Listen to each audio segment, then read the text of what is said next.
Bueno, muchas gracias. Muchas gracias a todos por vuestra presencia. A todas y a todos, o mejor dicho al revés, porque aquí somos minoría los hombres, ¿no? Yo quiero dar las gracias primero de todo al Instituto Internacional Boston de Madrid por acoger nuevamente una actividad de nuestro Comité de Diversidad. Me decía la directora hace un momento que la fundadora del instituto, que es esta señora que está en este cuadro de aquí, que lo fundó en 1892 en Boston para favorecer la integración en la educación de las mujeres en España, ¿no? En el año 92, no del siglo pasado, sino del anterior, ¿no? Me parece espectacular y me parece un sitio perfecto pues, para tener este tipo de actividades, ¿no?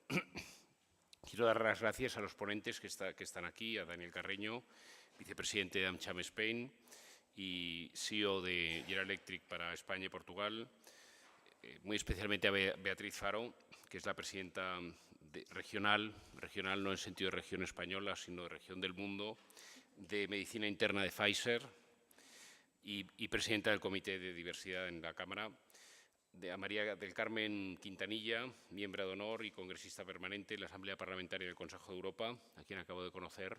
Muchas gracias por estar aquí. A Amber Wigmore, que actuará de moderadora, CEO de EFMD Global Career Services, y Clara de Miguel, directora de comunicación de Accenture, a quien daré la palabra después de estas breves palabras, ¿no? Quiero dar las gracias a las 55 mujeres que forman parte de este comité de la Cámara, que es uno de los 10 comités que tenemos y que realizan una extraordinaria labor bajo el liderazgo de Beatriz y de Juan Orti, presidente de American Express, que no ha podido estar aquí y es el co-líder con Beatriz de este comité, ¿no? También quiero dar las gracias a las 700 mujeres y algún hombre que han participado en actividades del comité tan solo este año, ¿no? Este comité se fundó por dos razones básicas, ¿no? Mejor dicho, por tres, ¿no? Se fundó hace 8 años. Ayer estuve en la nueva etapa de la COE y el nuevo presidente, Antonio Garamendi, hablaba sobre el término de diversidad, ¿no? Y la verdad es que es de las pocas veces que he oído en una organización empresarial hablar de esto de una forma parecida como nosotros hablamos, ¿no? En los últimos años, ¿no? Nosotros empezamos a hablar de esto y formamos este comité hace 8 años básicamente por algunas razones, ¿no? La primera es que comités de diversidad empezaron a existir en empresas multinacionales estadounidenses mucho antes que en otras empresas, hace ya un tiempo, ¿no? En ese momento pues, ya había muchas empresas estadounidenses que tenían comités de diversidad, ¿no? La segunda razón es porque mujeres directivas en empresas estadounidenses en España pues ha habido desde siempre un montón, ¿no? Nosotros, en la Cámara en la Junta de Gobierno que yo presido, siempre ha habido mujeres importantísimas presidiendo organizaciones complejísimas como Pfizer en el caso de Beatriz, pero también muchísimas empresas, sobre todo tecnológicas y financieras en España, lo cual no se da en otro tipo de inversión española o de otros países, ¿no? Y en tercer lugar, por una creencia muy sencilla y muy clara, ¿no? De que una compañía, una organización humana como es una empresa, va a ser siempre muchísimo más productiva si de alguna forma tiene capacidad para atraer el 100% del talento y ayudarle a llegar hasta arriba y no solamente la mitad, ¿no? Y eso también pasa con una economía como la española, que no se puede permitir el lujo de apoyar solamente el 50% de su población y no el 100%, ¿no?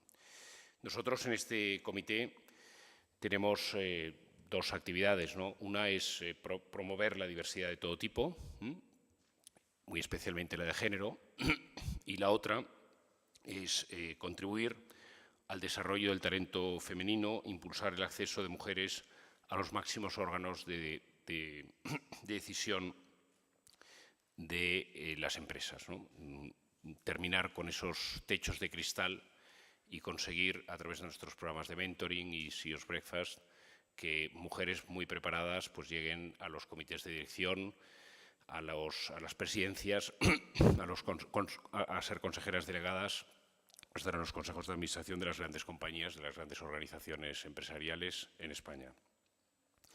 Me gustaría terminar señalando que esto que llevo yo aquí, que ayer mucha gente me preguntaba qué era, y que básicamente son los objetivos o refleja los 17 objetivos del año 2030 de las Naciones Unidas en sostenibilidad, ¿no? Y querría leer una parte de lo que dice el objetivo 5, ¿no? Que habla de la igualdad de género, ¿no? Que dice así, ¿no? Dice, poner fin a todas las formas de discriminación contra las mujeres y niñas no es solo un derecho humano básico, sino que además es crucial para acelerar el desarrollo sostenible. Ha sido demostrado una y otra vez que empoderar a las mujeres tiene un efecto multiplicador y ayuda a promover el crecimiento económico y el desarrollo a nivel mundial. Como hoy podremos comprobar en este evento sobre el valor de la diversidad, las buenas prácticas en este campo tienen premio y, como alguien decía justo cuando hemos entrado, no hacer nada va a tener un claro castigo, ¿no? Muchas gracias a todos y espero que disfruten del evento. Gracias.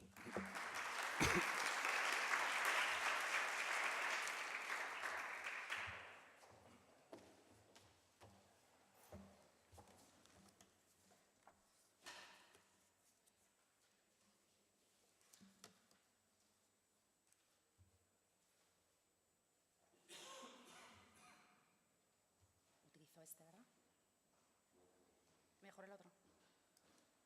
Vale.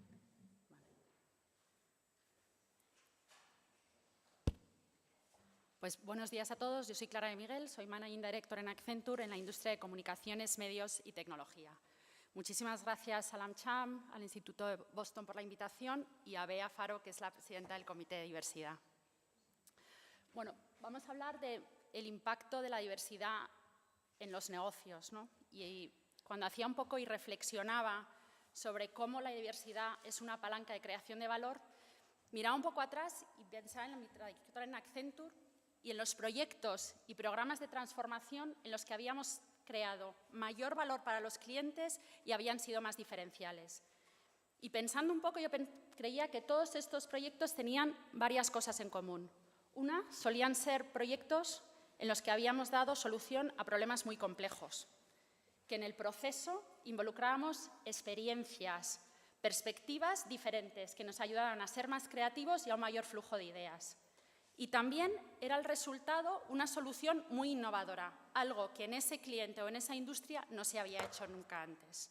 Y en todos estos casos, la reflexión es que ya hubiera sido en distintas industrias en las que he trabajado, en mercados maduros o en mercados emergentes, lo que tenían en común es que siempre las había compartido y las habían hecho posible un equipo de personas con diferentes backgrounds, estilos, edades, es decir, un equipo diverso.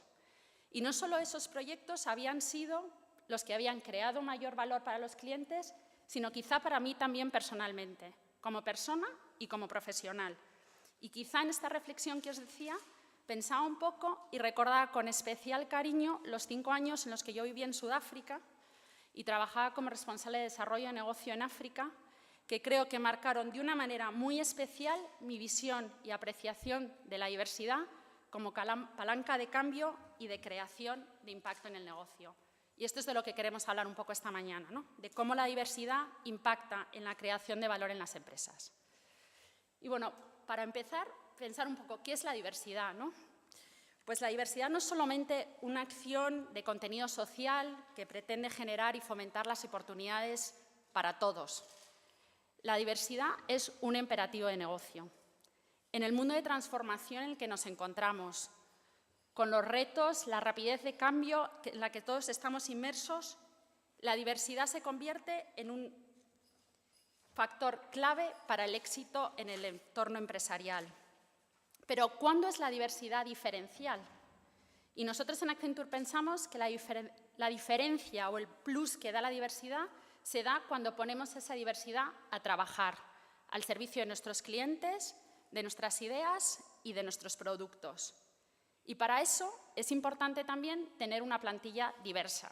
Es decir, no podemos poner la diversidad a trabajar si no tenemos diversidad, ¿no? Y para ello nosotros en Accenture hemos creado una serie de políticas y programas que hacen que hoy en día nosotros podamos decir que Accenture es una empresa diversa. Diversa en muchos ámbitos. Género.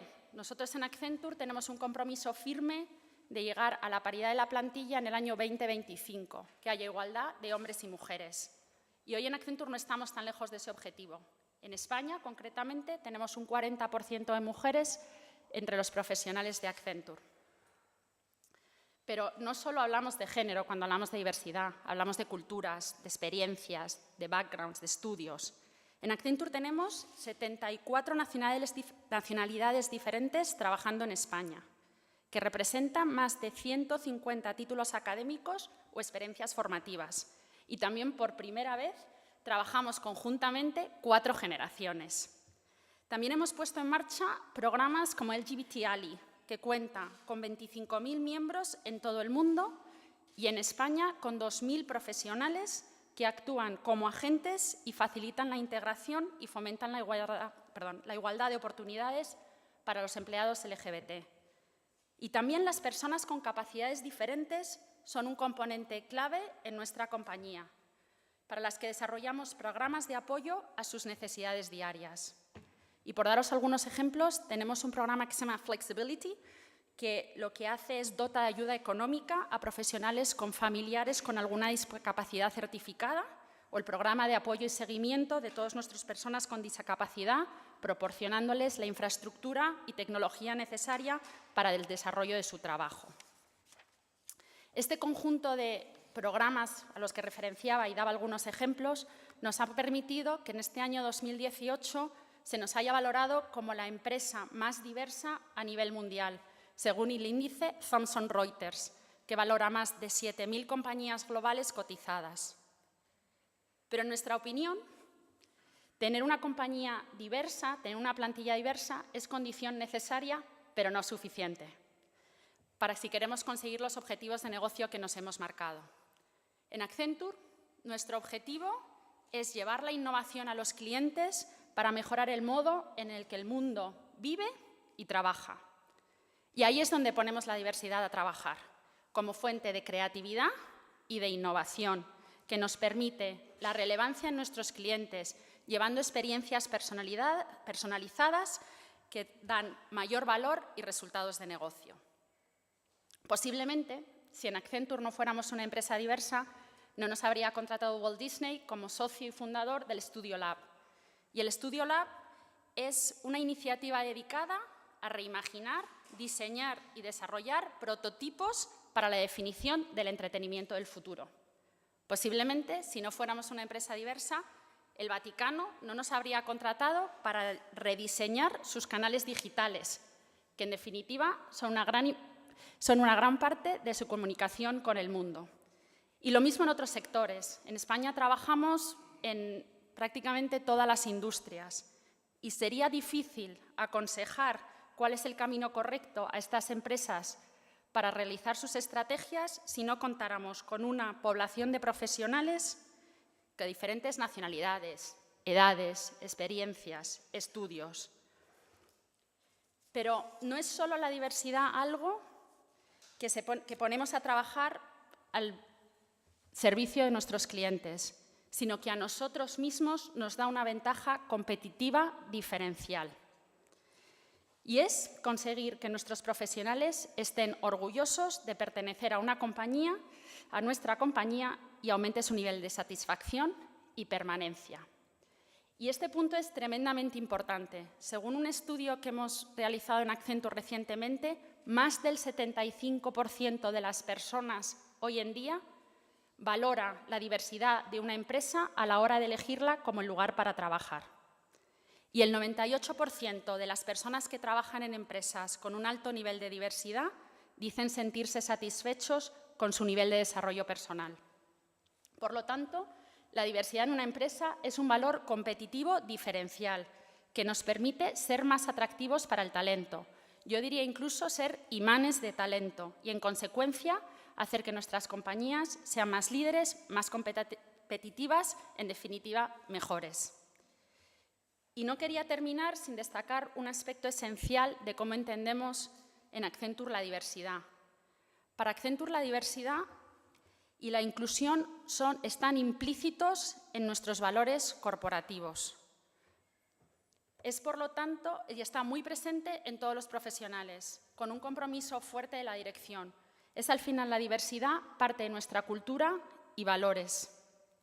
Y es la cultura corporativa uno de los factores claves que hemos visto en un estudio reciente que Accenture ha realizado, denominado Getting to Equal, de este año 2018, que es un factor clave, la cultura corporativa, para promover la igualdad laboral y cerrar la brecha salarial.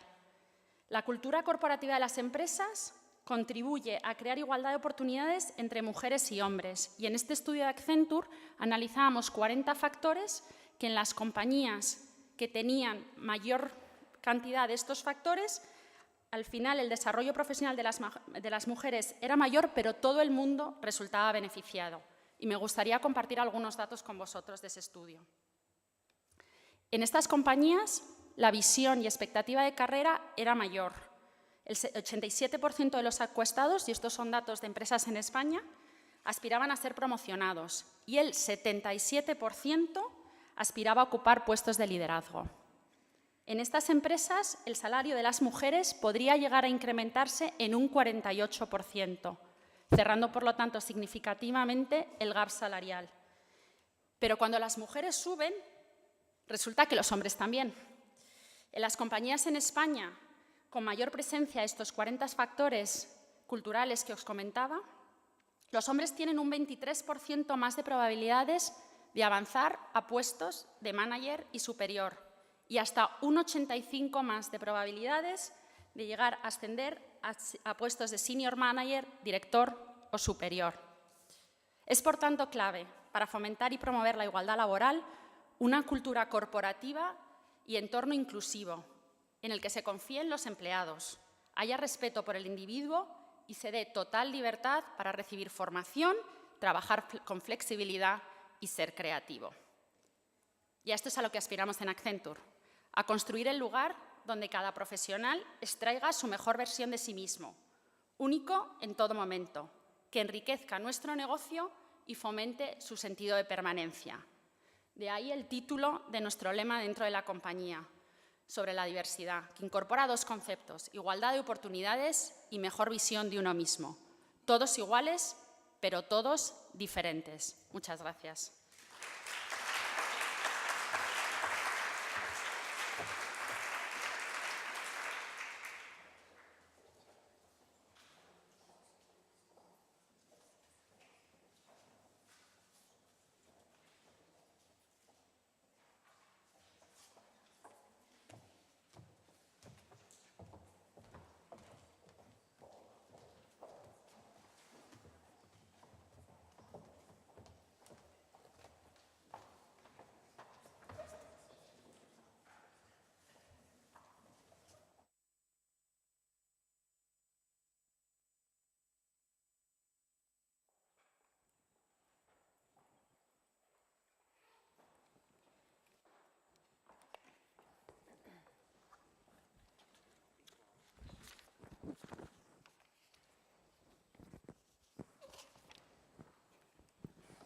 Buenos días a todos. Mi nombre es Amber Whitmore Álvarez. Soy CIO de una organización que se llama EFMD Hired Global Career Services. Bueno, ante todo, feliz Día de Acción de Gracias. Como estadounidense, si tengo algún compatriota aquí, y además, como el International Institute, también nací en Boston, o sea que perfecto. Bueno, yo quería dar las gracias a la Cámara de Comercio Americana por organizar este encuentro y a los panelistas por estar aquí hoy.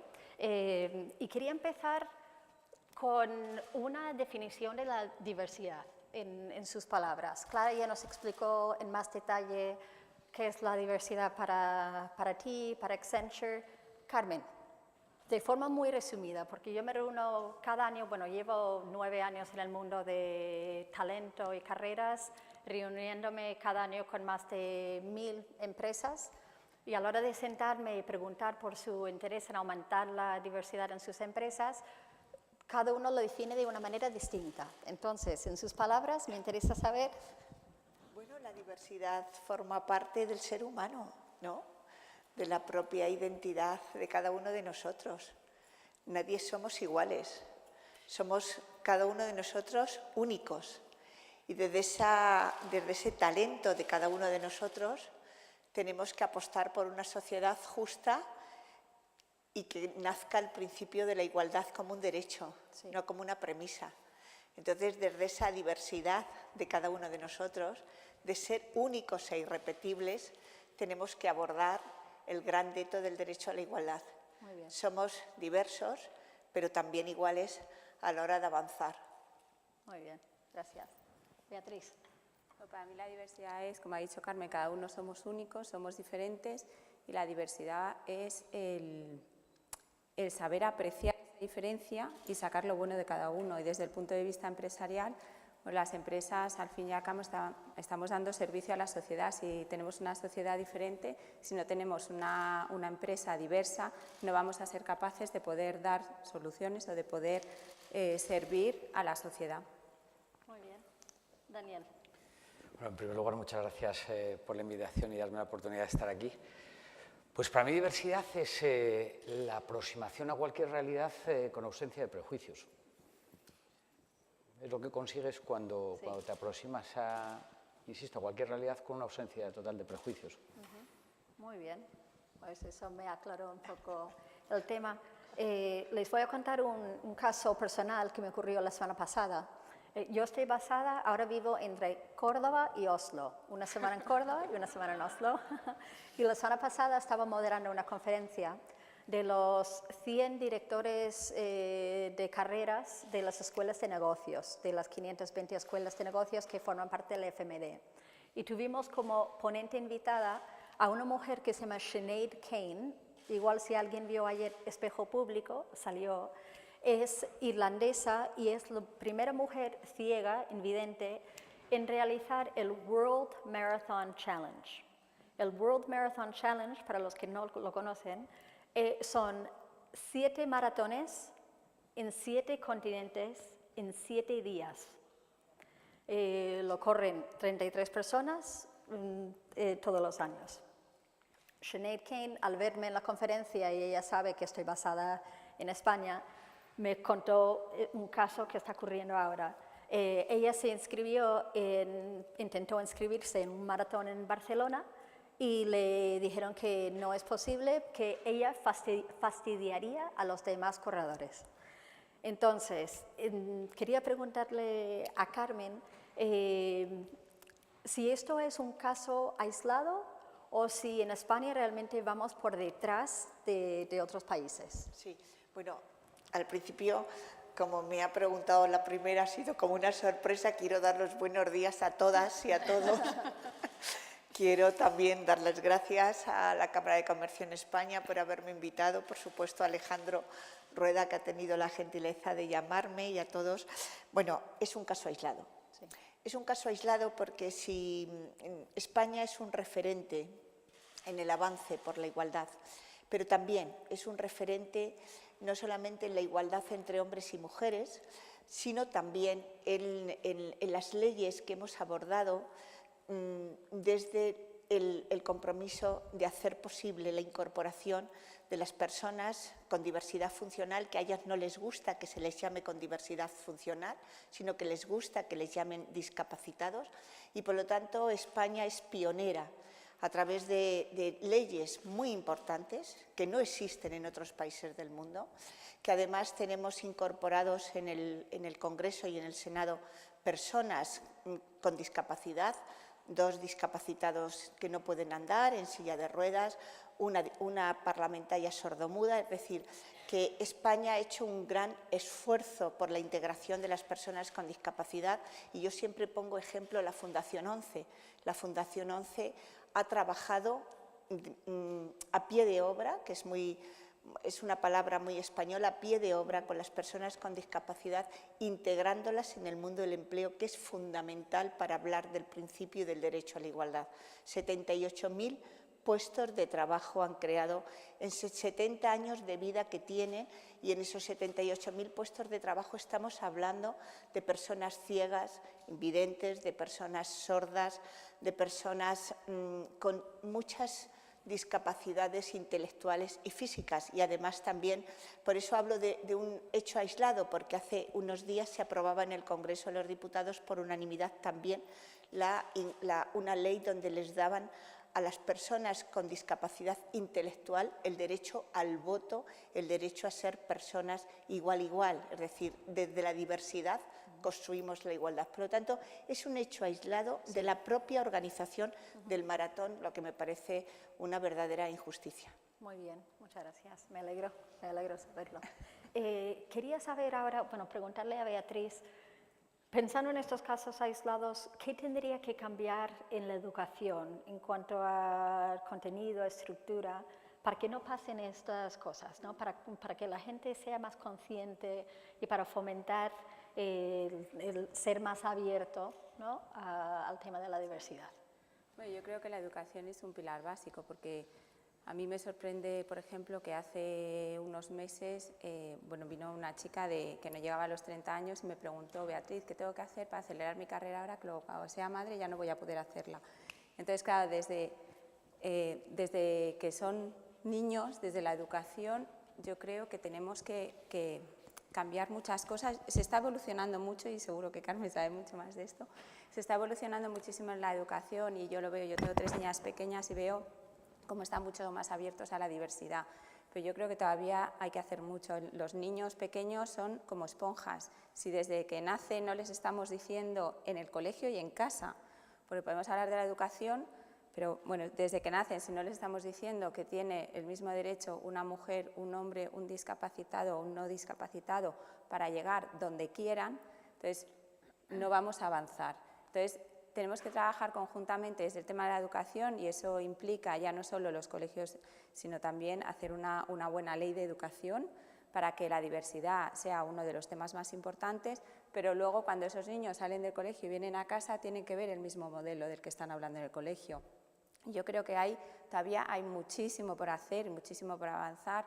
En las empresas tenemos que tener medidas de conciliación mucho mejores de las que tenemos ahora, porque si no, el modelo que van a ver esos niños, por mucho que cambie la ley de educación, tengamos una educación mucho más amplia y mucho más diversa, en el que la diversidad sea importante, si llegan a casa, llegan a la sociedad y están viendo otra cosa, entonces va a ser muy, muy difícil. Con lo cual, la educación es un pilar, yo creo que todavía hay que hacer muchísimo, se está avanzando ahora con el movimiento #MeToo, a raíz del movimiento #MeToo, pues yo cuando voy a comprar libros a mis hijas veo que hay muchísimos libros ahora que han salido de mujeres que han hecho cosas extraordinarias. Y yo el otro día compré uno que era cuentos para niñas rebeldes.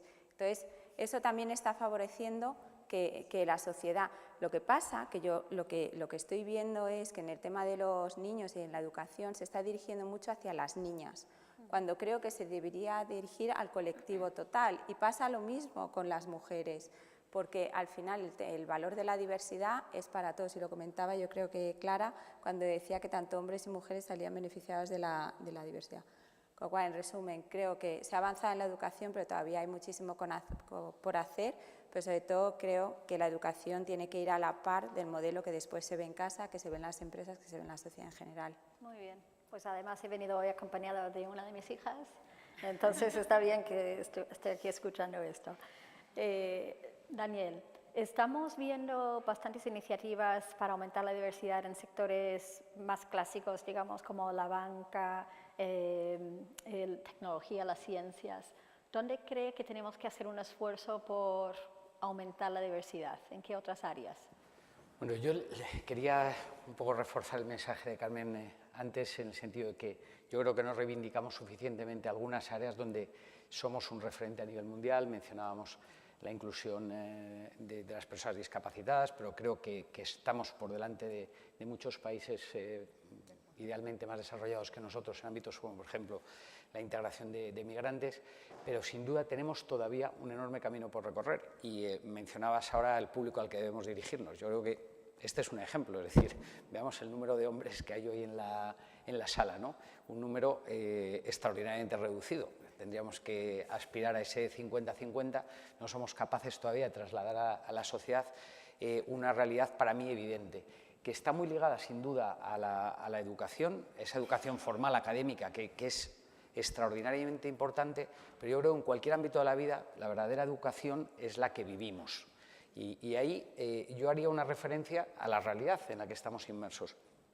Y es una realidad que yo creo que todos concluiríamos, es apasionante desde el punto de vista de que todo ocurre a una velocidad extraordinaria. Estamos viendo unas dinámicas tremendamente disruptivas, donde precisamente por las dos cosas el conocimiento muchas veces queda obsoleto en el mismo momento que lo adquirimos.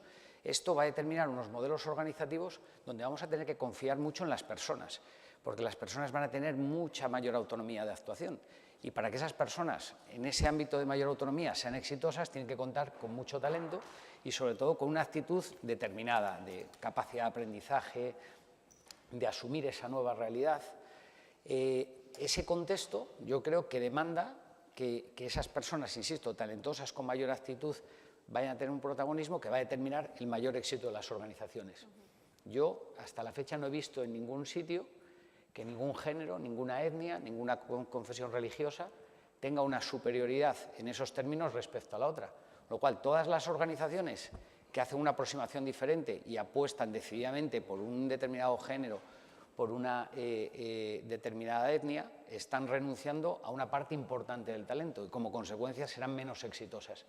Yo creo que ese pilar es importante que lo reiteremos, porque al final, con independencia de que ética, moralmente, sea lo correcto, si no lo vemos de una manera tangible, si no hay un interés demostrado y una consecuencia positiva de esa aproximación, nos llevará muchísimo más tiempo.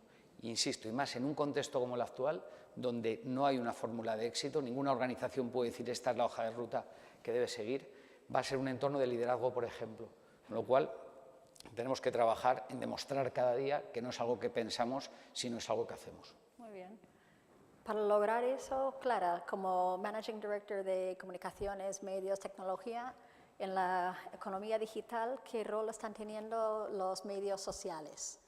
Bueno, yo creo que los medios sociales tienen un papel importante y para las empresas de comunicación y que nos permiten interactuar con distintos públicos, ¿no? Nos permiten trasladar muchos de los mensajes corporativos, también informes, contenidos y recibir esa interactuación, ¿no? Y en el caso de Accenture, por ejemplo, tenemos una estrategia muy definida donde todos los contenidos relacionados con diversidad llevan el hashtag Somos Diversos. Y es curiosamente uno de los hashtags y el grupo de contenidos que mejor funciona, que es bastante curioso y yo creo que son una clara reflexión del interés que, como comentaba antes, el talento tiene, es decir, la gente nueva que va a una compañía tiene un interés muy especial por saber que esa compañía de verdad es diversa y va a ser un sitio donde puedan ser ellos mismos, y yo creo que esto es una muestra que esos contenidos sean, sobre todo en gente joven y en futuros candidatos, que sean contenidos muy consumidos, ¿no? Por así decir, e incluso en clientes y en el público en general, ¿no? Muy bien. Lo que sí vemos más en los medios sociales a veces es el tema de lo que llamó el gap salarial, la brecha salarial. Carmen, siempre es una pregunta muy polémica que mis panelistas prefieren evitar, pero a ver, ¿qué opina? Bueno, desgraciadamente la brecha salarial está todavía basada muchas veces en la propia desigualdad en la que viven las mujeres, ¿no? En el mundo de la empresa, en el mundo de la política también, en el mundo en el mundo rural, en el mundo agrario. Es decir, bueno, hoy todavía tenemos que hablar de una brecha salarial que no solamente existe en España, que existe en el mundo, en la comunidad internacional, y que además esa brecha salarial en el año 2011 en España estaba en el 18% y hoy está en el 14%. Es decir, nosotros también, lo que pasa es que voy a hacer un inciso, a pesar de tener grandes medios de comunicación sociales, haber invadido una información rápida a través del mundo global, del mundo digital, ¿no? Sin embargo, desgraciadamente no tenemos una información en muchas ocasiones veraz y demasiada información, con lo cual estamos sobrecargados de información y estamos, me atrevería yo a decir hoy aquí, peor informados que nunca, porque cada día estamos bueno, pues sobrecargados de información. Pero una vez dicho esto, he dicho lo de la información por cómo nosotros en España hemos hecho grandes avances. No hay una ley integral contra la brecha salarial, pero es verdad que sí en el cuerpo de la Inspección de Trabajo, de los inspectores de trabajo, hay un cuerpo definido, especializado en luchar contra la brecha salarial. Se ha reducido, como he dicho anteriormente, desde el 2011 aquí en 4 puntos, pero si nos vamos a Finlandia tienen un 25% de brecha salarial. Si nos vamos a Alemania, tienes un 23% de brecha salarial. Es decir, ¿qué tenemos que hacer? Lo que decía muy bien Clara y Beatriz, el apostar desde ese compromiso con poner en marcha la Ley de Igualdad de Oportunidades, de hacer posible que cada empresa tenga su plan de igualdad para corregir esa brecha salarial que efectivamente existe en España. Además, hemos hecho algo que yo creo que es muy importante y me voy a permitir ser un poco más extensa. Como realmente a lo largo de la vida de las mujeres a nivel profesional muchas veces tenemos que renunciar a nuestro ascenso profesional, a estar en el liderazgo de la empresa o a renunciar a trabajar una cantidad de años por cuidar a nuestros hijos, por cuidar a nuestros dependientes, por cuidar a nuestros mayores, se ha reflejado no solamente la brecha salarial en el puesto de trabajo, también en la pensión que perciben las mujeres, contratos a tiempo parcial, excedencias por el cuidado de nuestros familiares. Por lo tanto, cuando llega nuestra edad de jubilación, hay una brecha salarial casi de 500 euros con respecto a la pensión que cobra nuestro marido, por ejemplo, nuestro cónyuge, nuestra pareja, con respecto a mi pensión, ¿no? Y por lo tanto, en España se aprobó en el año 2016 que aquellas mujeres que hubieran tenido un hijo, 2 hijos o 3 hijos a lo largo de su vida, hasta llegar a la edad de jubilación, se incrementaría su pensión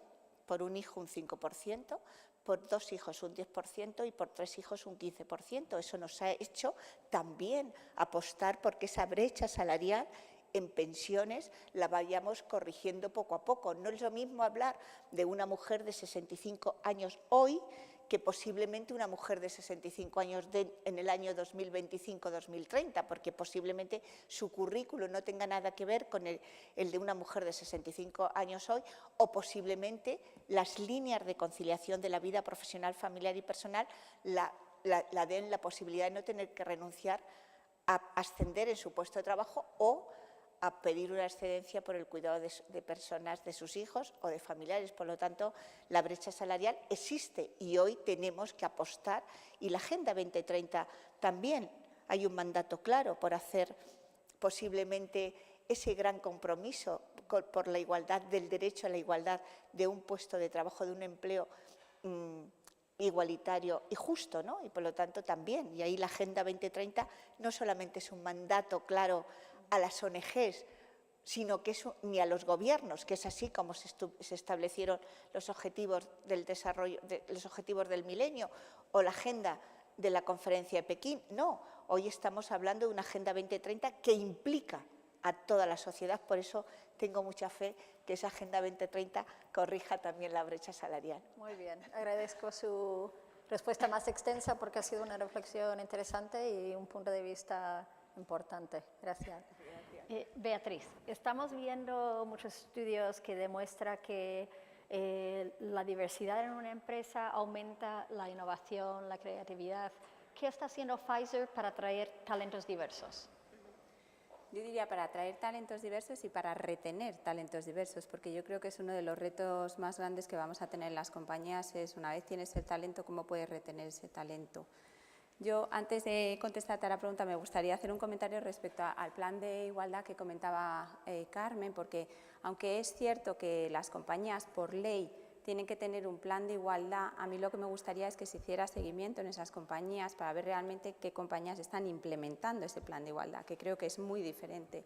Porque para mí el tema de la diversidad o te lo crees arriba de todo y lo bajas, o bueno, puedes tener el plan de igualdad puesto en un cajón, si viene un auditor lo saco, yo lo tengo y ya está, con lo cual es muy importante que se haga un seguimiento de qué compañías están implementando ese plan de igualdad o no. Respecto a qué estamos haciendo en Pfizer, bueno, el tema de la diversidad desde hace ya muchos años para nosotros es muy importante, como te decía, ya no solo para atraer el talento, sino para retener. Si miramos cómo contratábamos a gente antes y cómo se contrata ahora, en una reunión me sorprendió una millennial, nos dijo, bueno, no, si es que yo cuando vaya a la entrevista con recursos humanos no me tenéis que vender la compañía, es que yo decido si voy a esa entrevista en base a la compañía. Con lo cual yo primero hago mi estudio, me intereso por la compañía y si me interesa yo iré a la entrevista y si no, no. Con lo cual es un cambio de mentalidad muy grande. Entonces, ¿qué hay que hacer? Bueno, pues lo primero, para poder atraer talento y retener el talento es tener un entorno laboral en tu compañía que favorezca la diversidad, que favorezca el desarrollo de las personas. Nosotros en el año 2013, y tenemos aquí algunos miembros del comité, creamos el Comité de Diversidad, que ahí tenemos comité de diversidad en la gran mayoría de los países. Volviendo otra vez a lo que decía, que realmente la diversidad o te la crees y empujas por ella, o si no es muy difícil que la compañía llegue a ser una compañía diversa solo creyendo la métrica, bueno, yo tengo un 50-50, ya he cumplido y ya está. Para mí es el valor que la diversidad aporta y me parece que ahí, sobre todo en el movimiento de mujeres que estamos teniendo, a lo mejor estamos perdiendo eso. Tenemos que vender cuál es el valor de la diversidad para que no sea un tema de diversidad de género, que es lo que se interpreta principalmente. Entonces, nosotros creamos el Comité de Diversidad en el año 2013, está formado por voluntarios y están haciendo acciones estupendas que están diseminando el valor de la diversidad, con lo cual cada vez tenemos más personal en Pfizer que quiere ser parte de ese comité.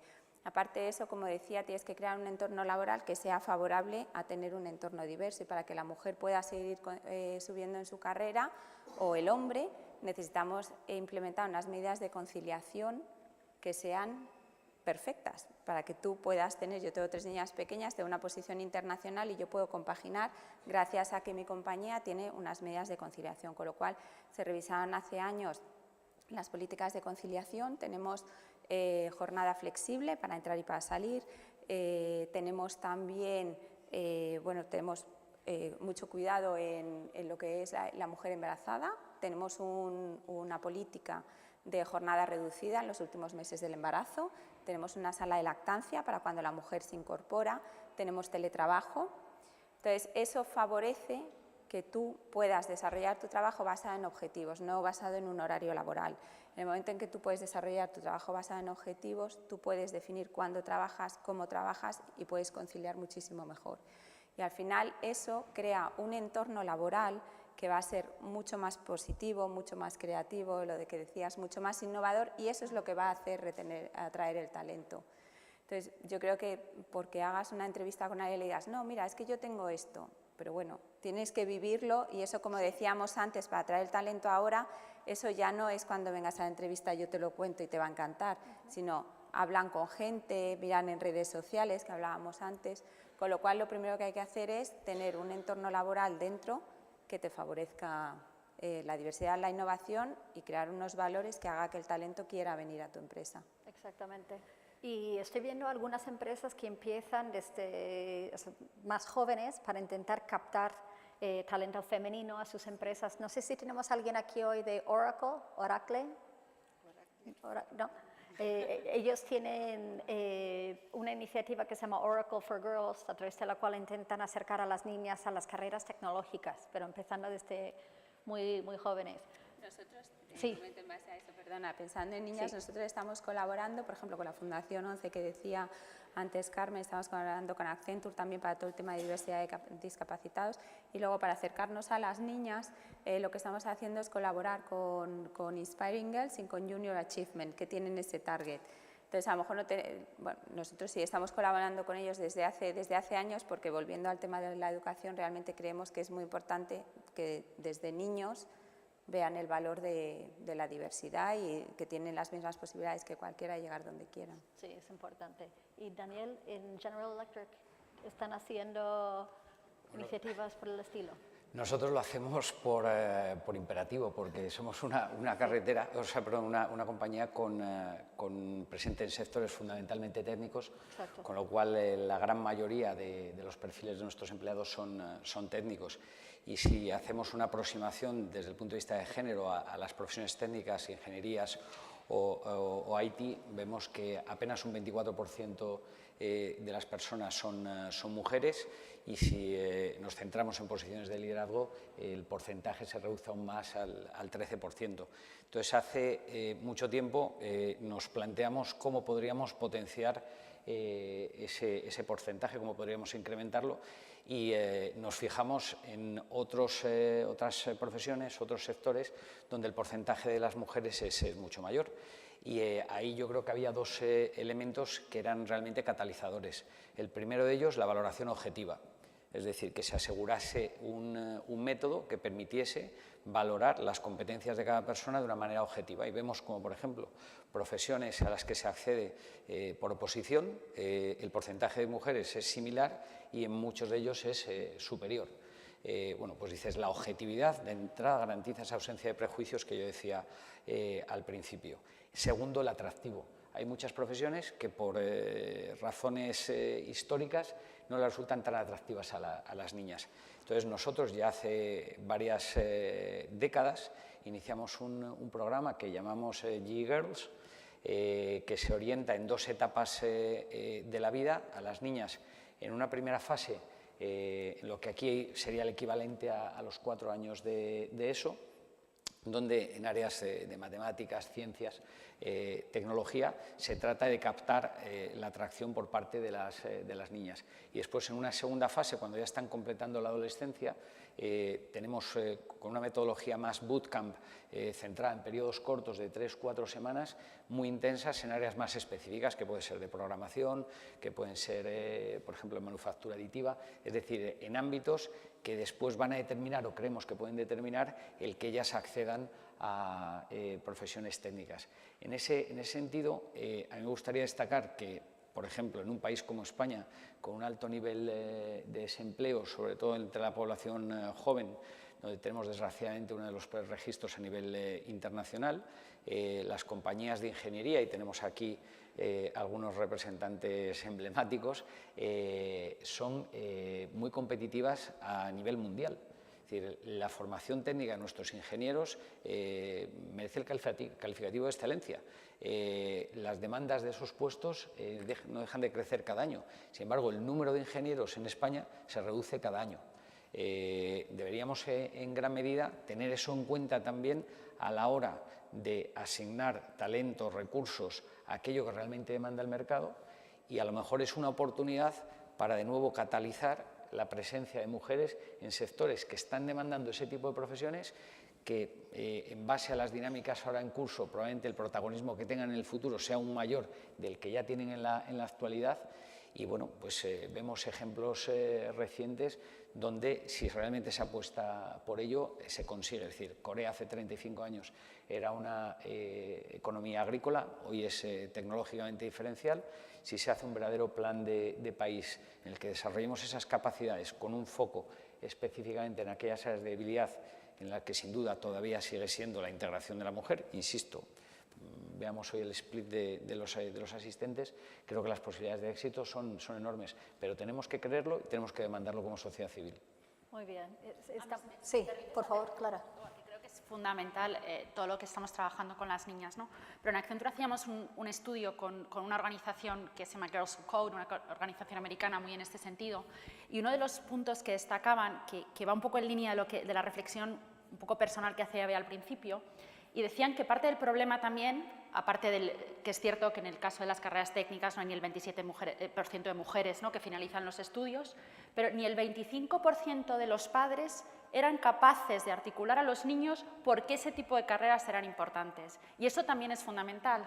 Es decir, hay que hacer una reflexión de cómo los padres pueden también involucrarse en poder articular y explicar la importancia de las carreras técnicas para conseguir esos mejores trabajos que son los más demandados y son los mejores pagados en muchas ocasiones, ¿no? Entonces, esto es un tema importante y nosotros muchas veces cuando hacemos este tipo de eventos en las oficinas, ¿no?, tenemos uno que se llama Coder Dojo y invitamos a niños, invitamos también a los padres, ¿no? Los invitamos a nuestros Liquid Studios donde prototipamos soluciones con tecnologías innovadoras para que no solo los niños, sino los padres también puedan acercarse a esas nuevas tecnologías y a este mundo digital, ¿no? Sí, es un punto muy importante. Y estamos empezando a hablar, mezclar aquí temas de atracción de talento. Desde hace un par de años trabajo bastante con temas de gamificación, el uso de la neurociencia en procesos de selección para atraer a talento más diverso, para eliminar los prejuicios de género y etnicidad que tenemos implícito en los procesos. En Accenture están trabajando ya con el uso de la gamificación, inteligencia artificial para atraer una plantilla más diversa. Sí, o sea, tenemos muchas iniciativas en el sentido de gamificación, habla de redes sociales y una manera muy diferente en cómo nos aproximamos al nuevo talento que demanda cosas distintas y, como dice Bea, lo demanda. Pero en el punto de inteligencia artificial creo que es un punto que, bueno, es un mundo fascinante y aparte es un mundo que tiene mucha reflexión y mucha importancia todos los temas que estamos hablando, ¿no? En Accenture nosotros aplicamos pues, inteligencia artificial no solo en procesos internos, como puede ser incluso temas de selección y otro tipo de procesos, pero también, obviamente, en el trabajo que realizamos a nuestros clientes. Pero hay un tema fundamental de la inteligencia artificial y es lo que nosotros llamamos inteligencia artificial responsable.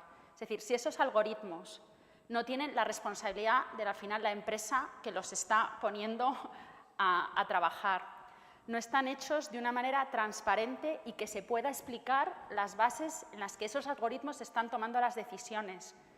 No son algoritmos ausentes de sesgos, ¿no?, que comentabas. Y, por ejemplo, en Accenture hemos desarrollado una cosa que se llama la Accenture Fairness Tool, que lo que hace es testear que esos algoritmos no estén utilizando determinadas variables muy proclives a ser características de sesgos, ¿no?, para asegurar que esos algoritmos no están creando los resultados que no esperábamos. Y, sobre todo, se diseñan con las personas, ¿no?, un diseño muy humano.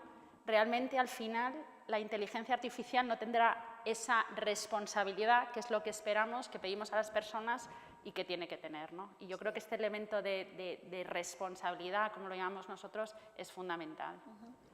Y últimamente, bueno, en mis reuniones con recursos humanos, a veces en las grandes multinacionales hay algún director de diversidad e inclusión y me empiezan a preguntar muchos candidatos que aspiran a un puesto de ese tipo, cómo pueden tener una carrera como un director de diversidad e inclusión. Y realmente son pocas las empresas. Daniel, como CEO de una gran empresa, ¿qué consejos daría a esas personas, ¿no?, que aspiran a tener una carrera en esta línea? Pues que creo que están muy bien posicionados estratégicamente, por lo que comentábamos previamente, es decir, la diversidad tendrá un protagonismo creciente y todos aquellos que puedan ayudar a las organizaciones a lograr ese objetivo, sin duda van a tener más posibilidades que aquellos que opten por dinámicas o áreas de interés que son menos relevantes. Tendrán probablemente todavía algunas decepciones porque, decíamos, nos queda mucho camino por recorrer, pero creo que es un área apasionante. Sí, por favor. Y yo a lo mejor les diría que ojalá su puesto dure poco. En el sentido que yo pienso, realmente necesitamos un director de diversidad e inclusión en las empresas. Pero al final vuelvo un poco a hacer la reflexión de la diversidad, o te la crees o no te la crees, y lo que está claro es que hay que convencer del valor de la diversidad a los que están arriba para que lo bajen. Por supuesto, estoy totalmente de acuerdo que para acelerar el cambio hay que tener un director de diversidad e inclusión, se puede acelerar para que revise todas las políticas y va a ser un catalizador, va a acelerar ese cambio. Pero al final tienes que tener una compañía que realmente, bueno, pues unos empleados que realmente crean en la diversidad, con lo cual yo estoy de acuerdo que en el corto plazo va a ser una posición, o en el medio plazo va a ser una posición que va a tener muchísima importancia en las empresas, y lo que quiero pensar es que ojalá en el largo plazo no exista esa posición, porque ya tengamos todas las empresas, y no solo empresas, la sociedad, que decía Carmen, no solo las empresas, la política también, que en la sociedad en general ya tengamos tan interiorizada esa diversidad que no necesitemos realmente una figura que nos esté recordando la importancia. Exacto. Otra pregunta para ti, Beatriz, que trabaja en el sector de la medicina. Hablamos de la carrera de los 75 años. Cada vez vamos a vivir una edad mayor y estamos viendo múltiples cambios de carrera, de puestos de trabajo. Las empresas, cuando hablamos de diversidad, pues hablamos de diversidad de estudios y todo lo que explicaste, Clara, muy bien. ¿Las empresas están preparadas para puestos diversos, pero hablando de gente mayor, o sea, a partir de los 50, 60, 70 años? ¿Crees que las empresas están preparadas? Yo creo que, bueno, lo interesante es que los trabajos que va a haber dentro de 15 años, la mayoría ni existen ahora, con lo cual necesitas una diversidad generacional. Hemos hablado mucho de diversidad de género, pero yo creo que las empresas tienen que tener ahora más que nunca una diversidad generacional. Yo me pongo siempre como ejemplo, yo digo, yo no soy una persona digital, yo soy una persona analógica que me estoy adaptando a un mundo digital. Si realmente quiero tener una empresa diversa que dé servicio, en nuestro caso al ser empresa farmacéutica, a los pacientes que son diversos, realmente necesito tener juventud en mi empresa, porque ellos realmente viven en el mundo digital y van a saber maximizar muchísima más que los que somos a lo mejor de otra generación, todos los temas digitales. Con lo cual, yo creo ahí las carreras, bueno, llegaremos a los 75 años, no lo sé, yo espero que no, yo espero jubilarme antes de los 75 y tener tiempo para poder disfrutar de la vida también. Pero bueno, yo lo que creo es que es importante es que cada uno pueda decir, que cada uno tenga la decisión, el poder de decir, ¿no?, si te quieres jubilar a los 60 o a los 70. Pero lo que está claro es que la diversidad generacional para mí es un tema que estamos hablando en general mucho en los foros de diversidad de género y quizá no tanto de diversidad generacional. Y volviendo a lo que decía Daniel, tenemos una tasa de paro muy alta en la juventud y tenemos una necesidad enorme en las empresas de absorber esa juventud, de tener esa juventud dentro. Con lo cual tenemos que empezar a hablar mucho más de diversidad generacional. Nosotros en Pfizer estamos empezando a hacer muchos más programas y, por ejemplo, hicimos un programa el año pasado en el que al comité de dirección se le asignó un millennial y entonces eran unos encuentros en los que hablaban, con lo cual no puedes perder la experiencia de personas que llevan muchísimos años trabajando, pero como he dicho antes, los que somos de otra generación necesitamos entender el nuevo mundo digital. Con lo cual hicimos esos encuentros entre los miembros del comité de dirección y los millennials que tenemos en nuestra compañía, que en muchos casos eran becarios, para entendernos unos a otros. Un programa muy interesante. Sí, a mí me gustaría hacer una puntualización ahí porque yo voy a ser más contundente. Yo creo que no estamos preparados como compañías, pero lo que es más grave, no estamos preparados como sociedad. Sí. De hecho, estamos mucho más retrasados que, por ejemplo, en la integración de las mujeres. Es decir, resulta impensable que alguien hiciese gala públicamente, no voy a contratar a esta persona porque es mujer. Sin embargo, vemos con muchísima frecuencia diciendo nosotros no contratamos a nadie que tenga más de 50 años. Eso, insisto, es un indicador evidente de que es un factor que no estamos considerando. Esto yo creo que es un entorno, es una circunstancia, una realidad extraordinariamente grave en cualquier entorno. Pero en un entorno como el español, con una de las tasas o una de las esperanzas de vida más altas del mundo, con unos índices de natalidad extraordinariamente bajos, el protagonismo de las personas mayores va a ser, bueno, es muy importante ya, pero va a ser creciente. Y después vuelvo a mi reflexión anterior cuando abogaba por el talento. El talento evidentemente no tiene género, pero tampoco tiene edad. Y decía que un aspecto relevante es la actitud. Y todos conocemos viejecitos de 4 años y jovencitos de 80. Entonces, el privarnos de algunos de ellos es un error gravísimo. E insisto, ahí, si nos queda camino por recorrer en la integración de determinados sectores, en el caso de las generaciones, todavía ni lo intuimos como un problema. Sí, sí. Sí, Carmen, por favor. Yo quería puntualizar dos temas. Uno, que si miramos a nuestro país en materia de legislación, y lo hemos dicho absolutamente todos, somos un referente en el mundo. Es decir, en el año 2016, si mal no recuerdo, no sé si ha sido 15 o 16, el Banco Mundial ya ha hecho un informe valorando a España como entre los 18 países del mundo más avanzados y donde no existe ningún tipo de discriminación del acceso a la mujer al empleo, ¿no? Y es verdad. Es decir, no existe discriminación, no hay una sola ley que vulnere los derechos de las mujeres. Pero yo creo que tenemos que hoy que estamos aquí, pues hablando con mujeres ejecutivas, con mujeres ejecutivos, con la alta dirección, luego tenemos que ir a la base de una sociedad como la nuestra, ¿no? Donde la conciliación todavía es inexistente en la vida de muchas mujeres, ¿no? Donde desgraciadamente el acceso al empleo de los mayores de 50 o 55 años, pues hoy las listas desgraciadamente del desempleo están mayoritariamente personas mayores. Y por lo tanto yo creo que, en primer lugar, cuando estamos hablando de igualdad, de diversidad, de los derechos en la educación, tenemos que cambiar el paradigma de lo que hemos hecho hasta ahora en materia de educación en España. España ha sido un país que en los 40 años estamos celebrando nuestra Constitución, una Constitución que no ha sido un gran acierto y un éxito colectivo de todos los españoles, sino que ha sido el marco que nos ha permitido a las mujeres en avanzar. Hay un antes y un después a partir de la Constitución de 1978.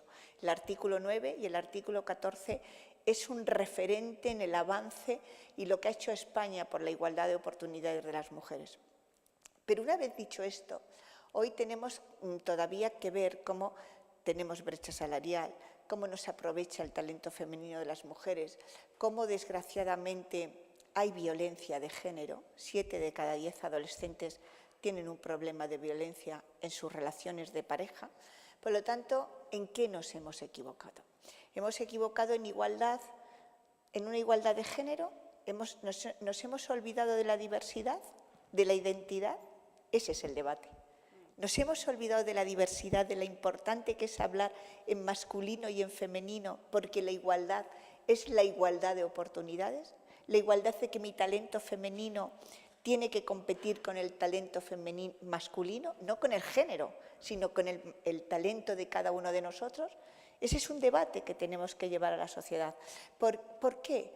Porque, lo he dicho anteriormente, nosotros venimos, afortunadamente, vivimos en un estatus que mucha gente no vive y, por lo tanto, tenemos que reflejar lo que hacemos en cada momento y llevarlo a las capas más bajas de la sociedad para que toda la sociedad avance en esa diversidad y en esa igualdad para comprometernos en una sociedad, en la sociedad que posiblemente algunos de nosotros no la veremos, pero que será una sociedad donde la inteligencia artificial estará, donde las nuevas tecnologías no solamente ya nos han invadido, sino nos invadirán más, y el valor humano, el valor de la diversidad tiene que estar presente, porque si no estamos haciendo una sociedad desigual, una sociedad en donde aquellos que tienen más oportunidades van a subir más y donde efectivamente hemos perdido lo más importante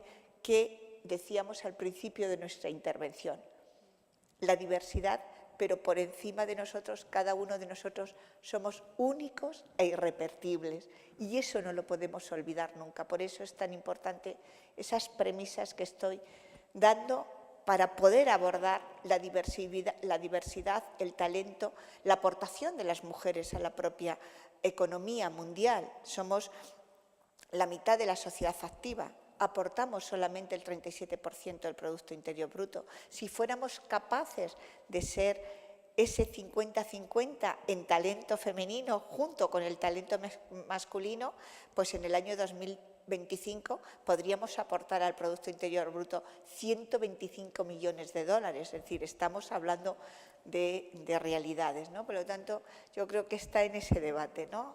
la educación, pero la educación en ese principio de lo masculino y lo femenino, porque somos iguales, sí, claro que somos iguales, pero somos diversos. Y desde esa diversidad, el principio de la igualdad tiene que ser en lo masculino y en lo femenino. Yo creo que es importante, si puedo añadir, que es muy importante que las empresas reconozcan la diferencia entre mujeres y hombres, porque somos iguales, pero no somos iguales. Exacto. Hay 3 áreas en las que las mujeres tenemos que, yo no sé si aprender de los hombres o bueno, somos diferentes, es en el área de networking, en el área de negociación, y de ahí viene también en parte la brecha salarial, y también en el área de ver el valor y de buscar el valor de un mentor. Entonces, las empresas, yo hablo como empresa, desde el punto de vista de las empresas tenemos que reconocer esas diferencias, con lo cual tenemos que poner en marcha programas que ayuden a esas mujeres a desarrollarse en esas áreas. Nosotros tenemos un programa en Europa que lo llamamos FATE, que es para desarrollar a mujeres con un alto potencial, en el que le asignamos un mentor, le damos una formación en temas de networking, le damos una formación en temas de negociación. Cuando tú entras a negociar, cuando tú entras en una empresa, yo siempre digo, negocias una vez para toda tu vida en la empresa, pero al final, que luego venga tu jefe y te diga, te doy un maravilloso 15% de subida salarial, si tu base es baja, nunca vas a llegar y siempre vas a tener esa brecha salarial. Y ahí la empresa tiene que reconocer esa diferencia.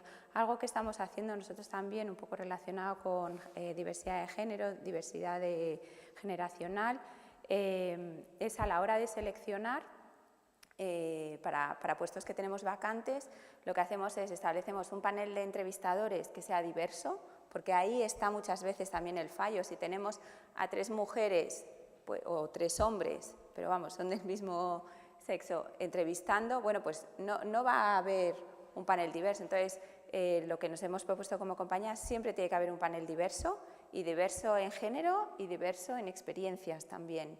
Y que sea, si vemos candidatos, algo que también hemos visto, cuando tú tienes un puesto vacante y tienes 10 requisitos que debes cumplir para pedir ese puesto, cuando el hombre cumple 5 requisitos, pide la posición. Cuando la mujer cumple 9 requisitos, no pide la posición porque no tengo los 10. Y entonces ahí también estamos identificando que muchas veces en estos procesos de selección realmente tenemos candidatos, y tengo un ejemplo clarísimo de una posición que hay abierta en Nueva York, en el que, bueno, hemos estado mirando, todos los candidatos son hombres. Y entonces lo que hemos hecho es ir y decir, oye, identificar mujeres clave que están perfectamente capacitadas para esta posición, de tal manera que ya no solo el panel es diverso, sino los candidatos que optan a esa posición son diversos. Entonces, muchas veces ese esfuerzo lo tenemos que hacer desde las empresas para reconocer que no somos iguales las mujeres y los hombres, y que nosotras, bueno, pues tenemos unas áreas de desarrollo, las que he comentado, networking, mentoring, negociación, en las que hay que empujarnos más que a los hombres. Sí, muy importante. Y con estas últimas reflexiones de Carmen y Beatriz, me gustaría pedir a cada uno de los panelistas que me terminen una frase. El futuro de la diversidad en el trabajo es y se logrará con. Daniel. Pues creo que el futuro de la diversidad en el trabajo es irrenunciable y se logrará con educación y liderando por ejemplo. Muy bien. Beatriz. El futuro de la diversidad en el trabajo es supervivencia, y las compañías que no sean diversas van a morir, y se logrará solo con el compromiso de todos los que formen parte de esa compañía, independientemente de posición, de género, de todo. Muy bien. Clara. Yo lo pondría en presente. Yo creo que el futuro de la diversidad es hoy. O sea, el que no sea diverso posiblemente en el futuro no esté. Entonces, el futuro de la diversidad es hoy, y lo que se necesita es un compromiso fuerte de la dirección, un plan de acción muy concreto y con unos objetivos que sean medibles, y una cultura inclusiva con las personas en el centro. Bueno, yo creo que coincido con lo que dice Clara, ¿no? Bueno, coincido con todos y con todas. Bueno, yo creo que hoy estamos ante el reto de la diversidad. Cada uno de nosotros, y desde el liderazgo de las empresas, coincido con Beatriz, el que no apueste por la diversidad no tiene futuro. Y tenemos y desde esa diversidad, darle el mayor valor humano. Aquellas empresas que creen por encima de todo en el ser humano, desde la libertad, desde la igualdad, desde la equidad, desde la justicia, liderarán el mundo. Ha cambiado el mundo, y ese mundo tenemos que apostarlo y hacerlo también en el valor femenino. porque contando con el talento femenino estamos haciendo posible que el mundo avance. Muy bien, muchas gracias. Ahora vamos a abrir el turno de preguntas al público. Si tienen alguna pregunta para nuestros panelistas. Sí. Buenos días. Bueno, soy José Vega, soy el presidente de una empresa de ingeniería con desarrollo internacional. Para hacerles una foto rapidísima, somos 300 personas en el ámbito nacional e internacional. Llevamos en el sector 33 años. Y bueno, a mí lo que me gustaría es, más que unas preguntas, es quizá dar unas reflexiones. Y en esas reflexiones me gustaría aterrizar un poco más ahora mismo esta situación, o sea, este debate que indudablemente no tiene la mínima duda de todas las reflexiones que se han vertido sobre él en el tema de la diversidad. Pero cuando digo aterrizar este debate, me refiero a que la foto que tenemos del sistema, o sea, del empresariado de este país, hay que reconocer, tenemos que ser conscientes de que el 80% de nuestras empresas, aproximadamente 80 y pico, 90%, son empresas pequeñas. Es decir, la representación que hay ahí en ese panel, en esa mesa, hoy hay que ser conscientes de que estamos hablando de grandes empresas. Estamos hablando, bueno, ¿para qué voy a dar nombres? Yo creo que cuando digo aterrizar, quiero hablar de las empresas pues del orden de 20, 30 personas. En el caso nuestro somos 300, de verdad, y todavía tenemos problemas retrasados que resolver. Fíjese que cuando estamos hablando ya de un avance tan importante como es la diversidad, y estoy totalmente de acuerdo en que el que no admita, el que no se prepare, el que no trace, por así decirlo, la hoja ruta adecuada, lo va a laminar el mercado dentro de X tiempo, pero queda por detrás mucho que hacer en este sistema empresarial español. Queda por detrás, o sea, estamos hablando aquí de diversidad y cuántas empresas todavía tenemos sin resolver temas tan sencillos como la conciliación o la brecha salarial. Es que fíjense de qué estamos hablando, ¿no? O sea, eso no es totalmente compatible, quiero decir que, pero cuando digo aterrizar, el problema es que todavía queda mucho por hacer en aspectos que tienen que ver con este tema. Hay dos aspectos que quería tratar, y es verdad.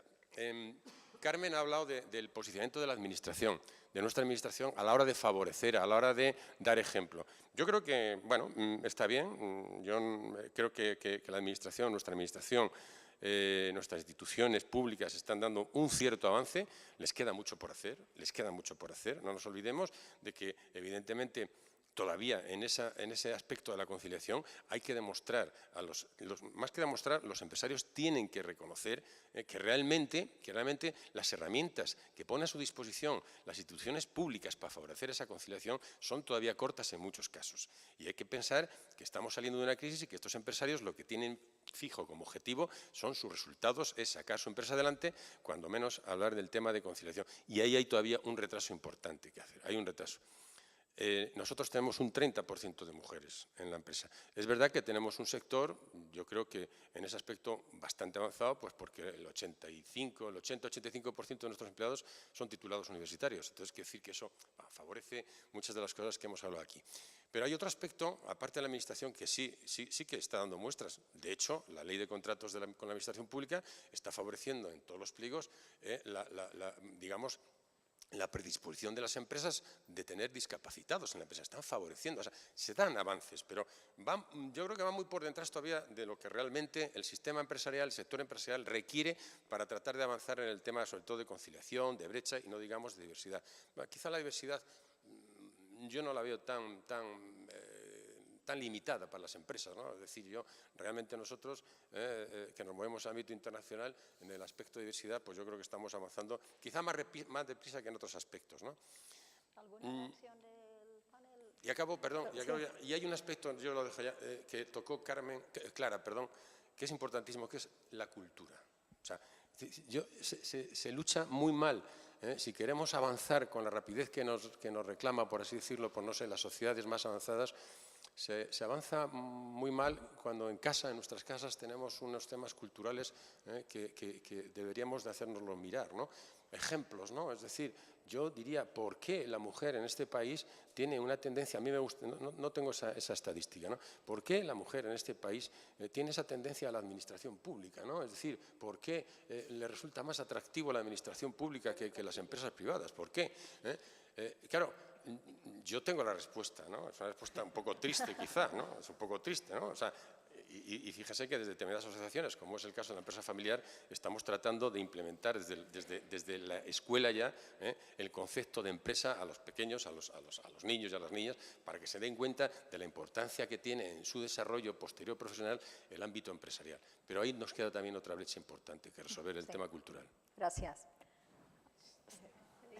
El tema de la administración se lo dejo a Carmen. Sí, bueno, yo creo que, bueno, primero porque posiblemente muchas de esas mujeres que deciden entrar en la administración pública tienen vocación de servicio público, es decir, que no, bueno, pues hay muchas abogadas del Estado, economistas del Estado, yo soy del cuerpo técnico del Estado, TAC, bueno, pero también hay muchas auxiliares administrativos, es verdad que el tanto por ciento del personal administrativo y técnico de la Administración del Estado es muy femenino, es femenino, ¿no? Pero bueno, yo creo que también porque, igual que en muchas ocasiones has visto que hay determinadas profesiones como maestras, ¿no? Mejor, yo digo siempre maestra, es tan bonito la palabra maestra, maestro, hay muchas más mujeres que hombres, bueno, pues porque posiblemente también ellas piensan en su futuro. En España hemos dado pasos muy importantes en materia de igualdad y de conciliación, pero todavía nos queda un largo camino por recorrer. ¿Quién puede poner en marcha? Tú lo has calcado, tu intervención, perdóneme que, bueno, lo has calcado, usted lo ha calcado. Está claro que no es lo mismo hablar de grandes multinacionales cuando pueden poner en marcha sus planes de igualdad, sus compromisos con la diversidad, que hablar del 90% de las empresas en España, que son pymes, que son pequeñas y medianas empresas que crean mucha riqueza a este país. Por lo tanto, también es verdad que tenemos que abrir un debate. Yo reto a la Cámara de Comercio de España para que ese debate se haga con la pequeña y mediana empresa, con la pequeña y mediana empresa, porque efectivamente tiene mucho que decir en este tema. Por lo tanto, coincido totalmente contigo. Me gustaría hacer un comentario sobre la conciliación, porque ha comentado conciliación y diversidad para mí van a la par. Si tú no tienes una empresa en la que puedas conciliar, no vas a tener una empresa diversa. Y conciliación, generalmente cuando hablamos de conciliación automáticamente es mujer con hijos. Sí. Y eso a lo mejor en el pasado era así, pero yo creo que el mundo ha cambiado y hablaba antes de los millennials, las nuevas generaciones, o sea, tienen clarísimo qué es lo que quieren hacer.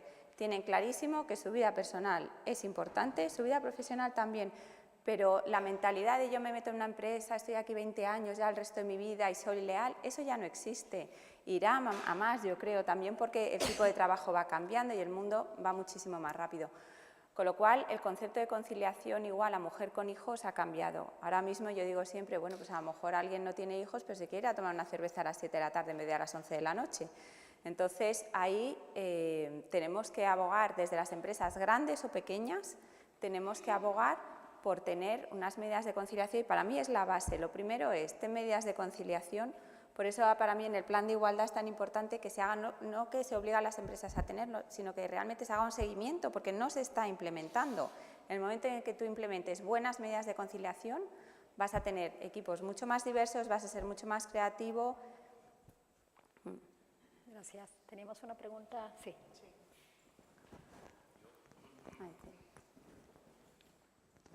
Yo creo que lo que has dicho, ¿no? de que en España las leyes son buenas en el sentido de diversidad, ¿no? Pero la constatación que yo tengo, ¿no? de ir a cualquier foro empresarial en España o ir a foros internacionales en Estados Unidos o Davos o lo que sea, ¿no? y encontrarme en España gente muy mayor y todo hombres es espectacular, ¿no? Y van pasando los años, y yo tengo 54 años, ¿no? Y empecé a ir a estos foros, pues no sé, a los 32, ¿no? Y siempre pensaba, qué raro, soy el más joven, ¿no? Y sigo yendo a los eventos y sigo pensando, mira, sigo siendo el más joven, ¿no? Mujeres, pues ayer en la asamblea de la COE, pero es que he tenido 2 o 3 cosas parecidas en las 2 últimas semanas. Mujeres, bueno, quizás el 10%, ¿no? Igual antes, hace 10 años, era 0, ¿eh? Pero gente joven, pues un 5%, ¿no? Y mujeres jóvenes, ni una, ¿eh? Entonces, yo la pregunta que hago, que es una pregunta que esconde trampa porque es también una parte de la iniciativa de la Cámara, ¿no? Fijarnos en cada sector qué va a ocurrir en el mundo que viene, ¿no? En el mundo que está llegando con las disrupciones tecnológicas que van a cambiar la forma de liderazgo, van a cambiar la estructura de la sociedad y sobre todo la estructura laboral, ¿no?, de las empresas, ¿no? Esa sensación a veces, ¿no?, que tengo, ¿no?, que quizás es una sensación subjetiva, pero estoy seguro que la compartimos, al menos con Beatriz y con el flamante presidente de General Electric, lo hemos hablado muchas veces en la Junta, ¿no? Esa sensación de que estamos como en el Titanic justo a punto de pegarse el golpe con el iceberg. ¿Qué pensáis? ¿Cómo veis el futuro cuando las máquinas hagan una gran parte del trabajo y nos vayan sustituyendo si no tenemos ni mujeres ni jóvenes ahora? ¿Cómo será? O sea, ¿qué ocurrirá de aquí 10 o 15 años, ¿no? Quizás es una pregunta imposible de responder, pero bueno. Yo tomo lo que has dicho, Jaime, dices 32 a 54 y no ha cambiado prácticamente nada. Yo este tipo de ocasiones lo veo como grandes oportunidades. A veces tienes que estar muy malito para dejar de fumar, ¿me entiendes? Pues a veces tienes que ver la magnitud del reto delante de tal calibre que tienes que plantear el enfoque de una manera completamente diferente. Entonces, lo decíamos, hablamos constantemente de la disrupción tecnológica, hablamos del impacto que va a tener. Yo creo que si eso va a poner algo en valor, es el talento.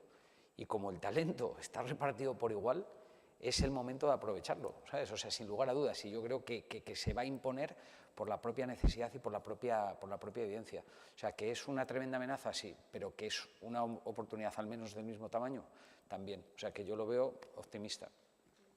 Sí, yo creo que las máquinas es verdad que van a reemplazar, pero yo creo que no nos van a reemplazar, nos van a reemplazar mucho trabajo técnico, mucho trabajo que es, pues pongo la caja, la muevo, la paso al siguiente lineal. Sí, entonces yo ahí lo que creo que hay que hacer es lo que he comentado antes, seguir abogando por empujar el talento, sea mujer, sea joven o discapacitado, desde las empresas y desde la sociedad, empujar el talento hacia arriba. Y digo desde la sociedad porque lo que hemos comentado antes, y en el colegio les están diciendo algo relacionado con lo que comentaba Clara, pero luego llegas a casa y te dices, y os pongo, mi sobrina quería ser piloto de fuerzas aéreas. Y lo que pasa es que ya mi hermano consiguió convencerla que las fuerzas aéreas quizá no, pero tenía asma y no iba a poder entrar. Entonces, piloto, que quería ser piloto. Y mi hermano se tiró meses intentándola convencer que hiciera otra cosa. Y yo le decía, ¿pero por qué? ¿Pero por qué? Y además fui en uno de los foros, conocía a la presidenta de la sociedad de pilotas, no sé si se puede decir, pero pilotos femeninos españoles. Y, no lo sé. Pero digas, no destruyamos nuestro magnífico lenguaje. Sí, pero bueno.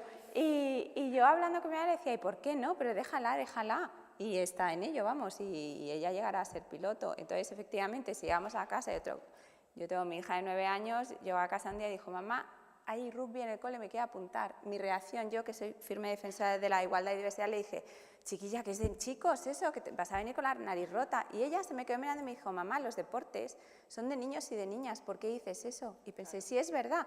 Inconscientemente, yo que soy la primera defensora de la diversidad, inconscientemente estoy diciendo eso, con lo cual yo creo que tenemos que hacer un trabajo en casa y un trabajo dentro de las empresas, acelerando el desarrollo de talento lo máximo posible.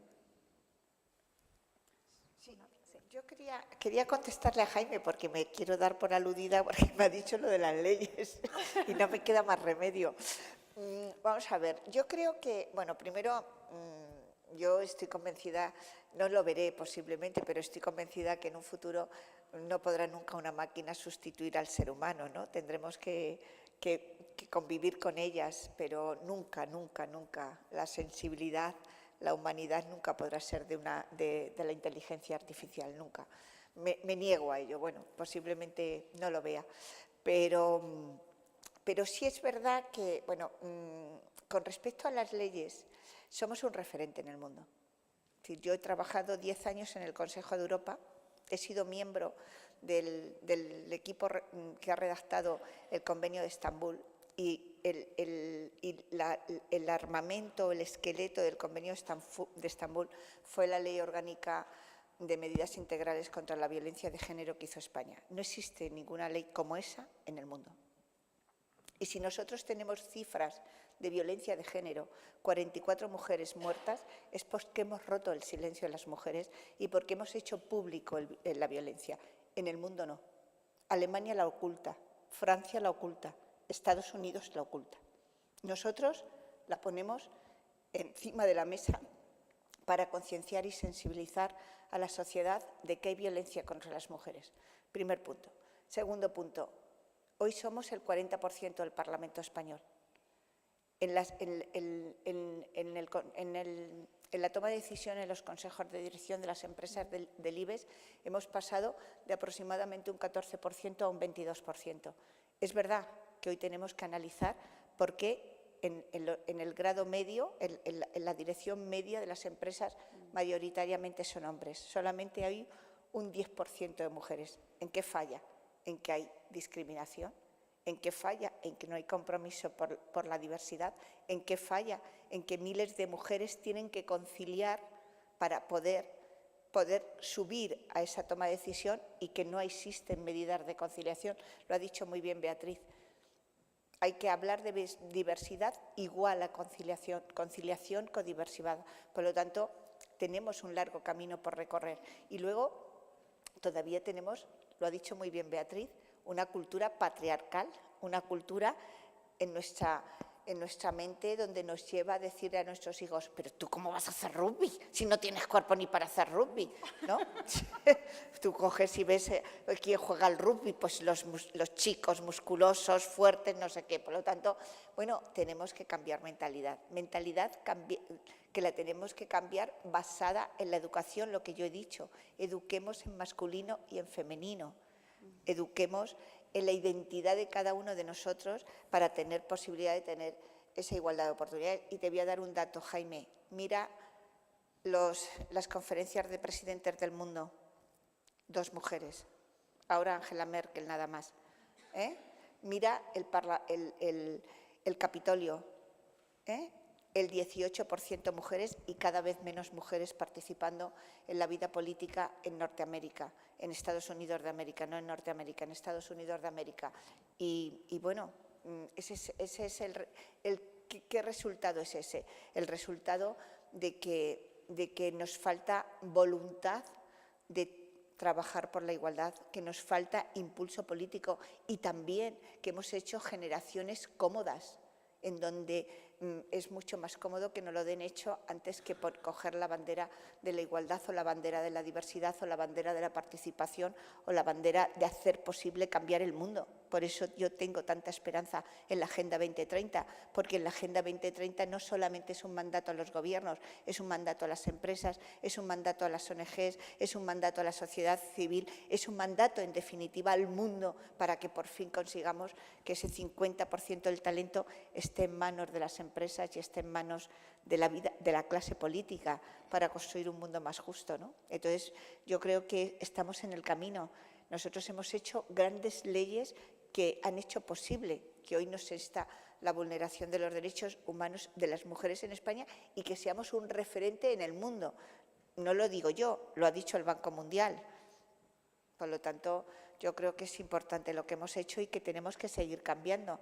Las leyes ayudan, cambian mentalidades, conciencian socialmente, pero no solamente podemos hacer posible el camino hacia la igualdad con leyes. Pero no me lo cuentes, si yo me pongo mala. Si yo te contara que somos el 40% de las parlamentarias en el Congreso de los Diputados, pero luego vete a ver cuántas presidentas de comisión somos, o vete a ver cuántas portavoces somos, o vete a ver la dirección de grupo, que bueno, yo veo tanto gris que digo, madre mía, poner una nota de color. Yo continuamente lo estoy diciendo. ¿Por qué? Porque existe el talento femenino. Hay veces que ese talento femenino se le ahoga y no se le deja, se le pisotea o se le aparta. Bueno, son cosas de ella. No, ya sabes cómo es. Ese debate también hay que abrirlo, porque si no lo abrimos, vivimos en un mundo ilusionante para unos pocos, pero para muchos no. Gracias, Carmen. Tenemos tiempo para 2 últimas preguntas. Sí. Buenos días y muy buena toda la presentación. Yo creo que es una reflexión que además nos concientiza de qué tenemos que hacer y hacia dónde estamos yendo. Hay una reflexión, nosotros trabajamos en la parte de la movilidad y nos encontramos un cambio importante desde hace 15 años para las multinacionales, donde casi no encontrábamos mujeres ejecutivas en posiciones de dirección que aceptaran asignaciones internacionales.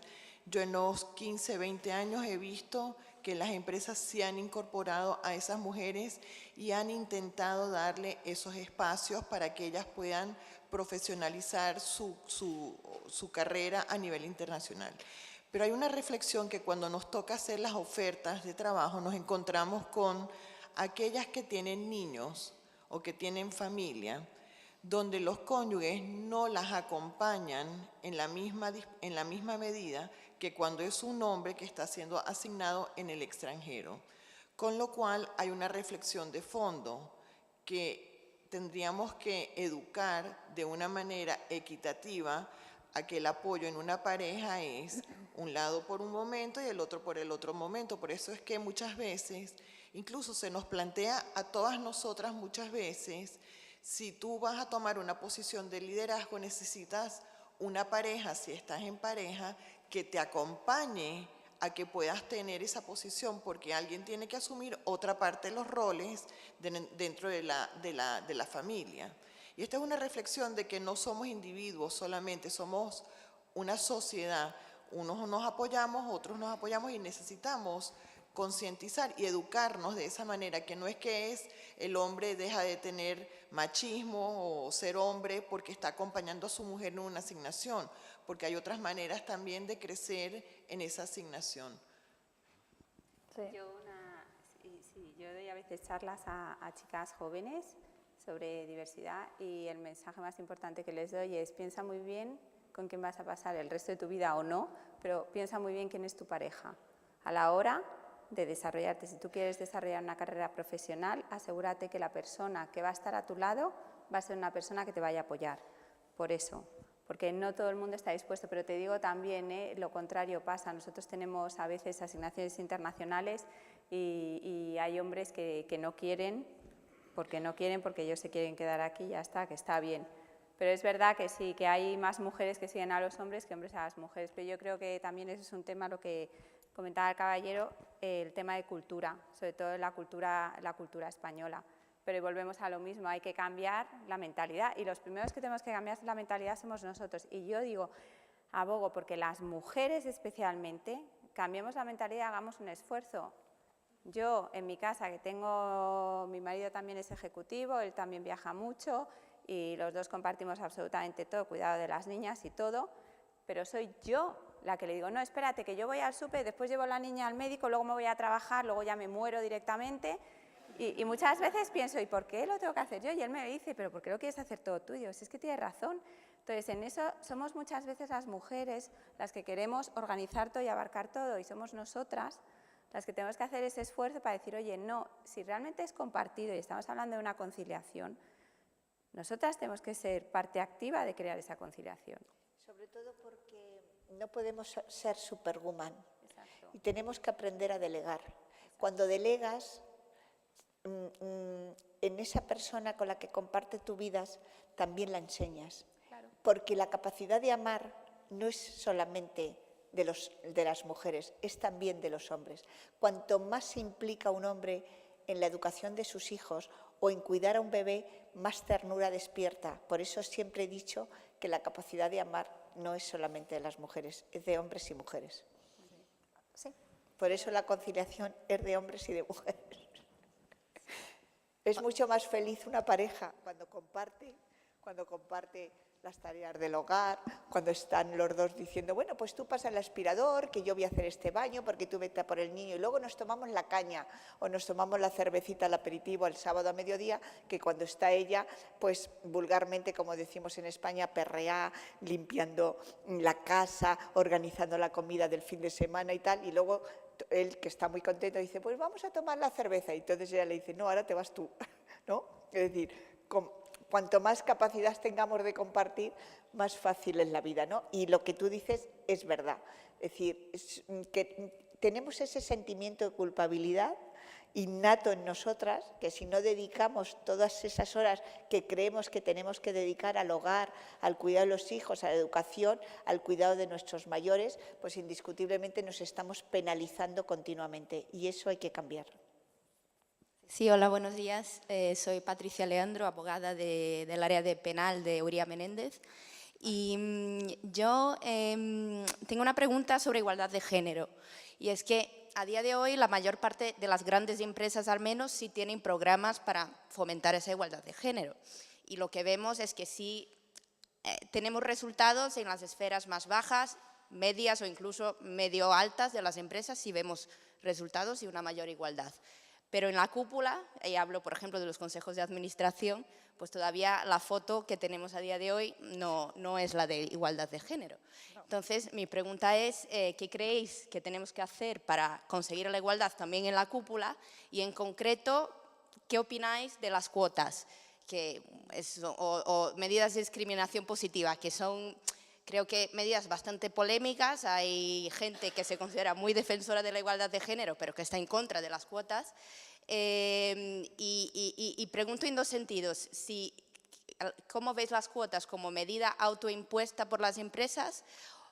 O alternativamente, si incluso sería necesario que la ley interviniera, el Estado impusiera a las empresas una obligación de tener cierto porcentaje de mujeres, por ejemplo, en los consejos de administración. Yo sí que dice, el tema de las cuotas es muy polémico. Yo os voy a dar mi evolución personal de, cómo evolucionaba el pensamiento. Yo era anticuotas 100%. Y, como decía, yo creamos en Pfizer el Comité de Diversidad en 2013 y entonces estoy siendo muy activa en todo lo que es diversidad y lo que veo es que en 15 años en 5 años poco ha cambiado. Con lo cual mi pensamiento ha evolucionado. Y yo, que era anticuotas 100%, ahora mismo soy pro cuotas, pero por una razón, porque creo que es la única manera, igual que comentábamos, el tener un plan de igualdad, creo que es la única manera de acelerar la diversidad. Pero cuotas de género, cuota generacional, etcétera. La de género más claramente. Pero yo siempre digo discriminación positiva si tienes dos candidatos que son iguales o si tienes un candidato masculino. Si yo tengo un equipo, yo por ejemplo hasta hace 2 semanas yo heredé un equipo, cambié de posición en enero del año pasado, yo heredé un equipo que yo tengo 12 reportes directos, 11 hombres y una mujer. 10 hombres y 2 mujeres tengo. Una de las mujeres es secretaria y otra tiene responsabilidad de PNL. Con lo cual, claro, yo veo el equipo y yo no tengo un equipo diverso. Entonces, ¿yo qué estoy haciendo? Porque tengo una necesidad de crear un equipo diverso, si tengo un hombre que está preparado para una vacante que tengo al 100% y una mujer al 100%, voy a coger a la mujer. Si tengo un hombre que está preparado al 100% y una mujer que está al 90%, voy a coger a la mujer. Y me voy a asegurar que esa mujer tenga todo alrededor, y estábamos hablando antes del mentor, y me voy a asegurar que tenga un mentor, me voy a asegurar que si en temas financieros es a lo mejor su punto débil, que se la forme en temas financieros lo más aceleradamente posible. Le voy a poner un colchón debajo para que esa mujer tenga éxito. Pero yo necesito, y mi empresa necesita tener un equipo diverso, si yo no tengo un equipo diverso, no puedo maximizar todo. Y yo es lo que estoy haciendo, yo ahora mismo tengo 2 posiciones, he tenido vacantes, las he cubierto con 2 mujeres. Una estaba preparada al 100% y la otra probablemente al 85%, pero he puesto todo alrededor para que tenga todo el éxito y el apoyo, porque mi equipo, hombres y mujeres, vamos a ganar muchísimo más por tener ese equipo diverso. Y haría lo contrario si fuera hombres. Yo trabajé en el área de oncología donde resulta que todos éramos mujeres. Y dije, hombre, es que hay muchas hormonas aquí, tenemos que traer hombres por lo mismo, un equipo diverso, discriminación positiva. Si necesitamos un médico de producto, traigamos un hombre. Con lo cual yo era anticuotas, pero ahora he evolucionado porque realmente pienso que necesitamos acelerar la transformación. Beatriz, Sí. Tenemos que acabar. Sí. Yo no he tenido esa evolución, yo soy totalmente anticuotas. Creo que tenemos que promover la diversidad, pero se promueve la diversidad con herramientas. Es decir, es muy difícil establecer el 85%. Beatriz, ¿dónde está el 85, el 80, el 70?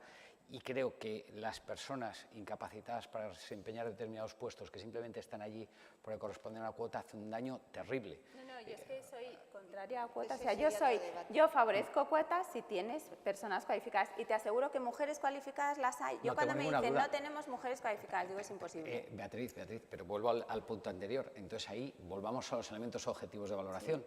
Es decir, trabajemos en los elementos objetivos de valoración.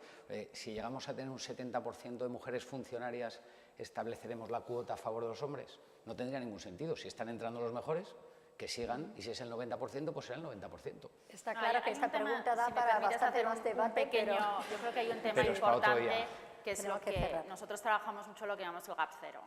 Y yo creo que el gap cero al final es que el pool que quiere acceder a determinadas posiciones, si yo tengo 100 hombres y tengo 50 mujeres, debería tener una representación de candidatos más o menos proporcional. Precisamente el punto que íbamos comentando todo el día, ¿no? Es al final el talento está en todas partes y está distribuido de una manera pues más o menos homogénea si partes en categorías de género, que eso es diferente a hablar de cuotas o de discriminación. Muy breve, porque solamente un minuto, pero para hablar del tema de cuotas. Vamos a ver, en el año 1977 se presentaron 750 mujeres en las listas de los partidos políticos en aquellas emblemáticas elecciones constituyentes. Solamente salieron 21 mujeres elegidas.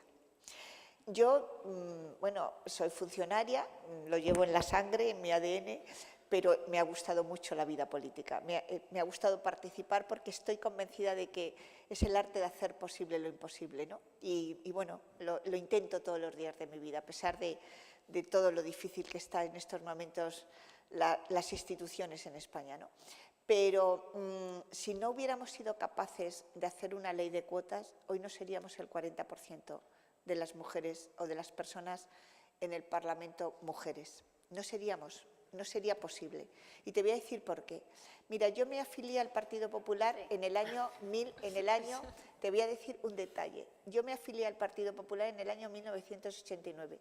Tuvieron que pasar 11 años para yo ser la primera mujer diputada en mi provincia. Pero así, en el año 2000, así casi todas nosotras, porque siempre ibas o en los puestos últimos, nunca en los puestos de salida, o las listas solamente la componían hombres. Te estoy hablando de la vida política.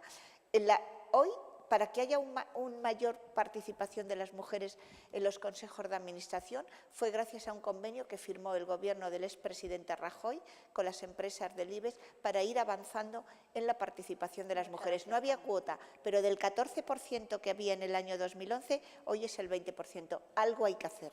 Algo hay que hacer, si no, no llegamos, te lo puedo asegurar. Lo ha dicho muy bien Jaime, lleva muchos años participando en grandes debates políticos, legislativos o de cualquier índole, empresariales. Y como ves, todas las fotos son hombres. Y luego hay otro cambio de mentalidad, las propias mujeres, porque algunas de ellas solamente eligen hombres para ser ellas las guapas. Y con este punto tan polémico cerramos el panel. Muchas gracias a los panelistas. Muchas gracias.